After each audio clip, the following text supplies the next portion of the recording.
Time magazine last year, in an article about Mr. Muhammad, pointed out that he has successfully eliminated from among his followers the use of alcohol, which is one of the things that has destroyed our people here in America as a race. He has successfully eliminated dope addiction, profanity, excessive profanity, which actually stems from disrespect of self. He has successfully eliminated stealing and crime among his followers.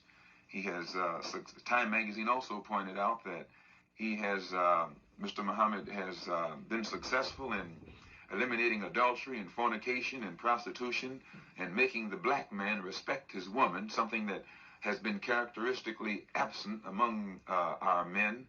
And Time magazine also pointed out that among the Muslims who follow the Honorable Elijah Muhammad, juvenile delinquency has been eliminated. And in the U.S. News and World Report, about a couple months later in '59, they pointed out that Mr. Muhammad was successful in making the so-called Negroes see the importance of an economic program that would, in fact, when you think of what Time magazine said, they were giving him credit for being probably one of the greatest moral reformers that has appeared among the so-called Negroes here in America yet. And when you tie in what the U.S. News and World Report magazine said concerning his success at getting the so-called Negroes to set up stores and factories and farms to feed ourselves, grow food for ourselves, factories to manufacture things for ourselves, and places of business to create jobs for ourselves.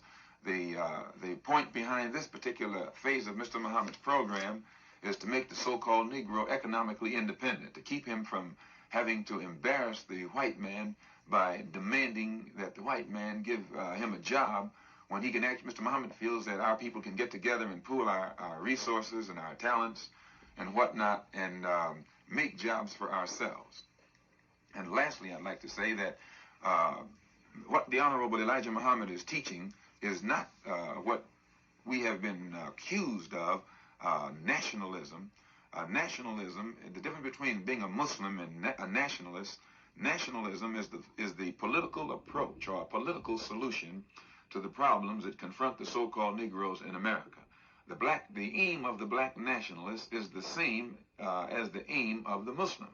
The Muslim and the black nationalists have no differences in objective. We're pointing toward the same goal. But the difference is in method, method. The black nationalist, wherein he relies on a political solution to the problems that confront the so-called Negro, we as Muslims believe that the only solution to our problem is a religious approach. And this is why we stress the importance of a moral reformation. As a rule, the black nationalist will not talk to you about God or any religion or any kind of moral, uplifting of the moral values.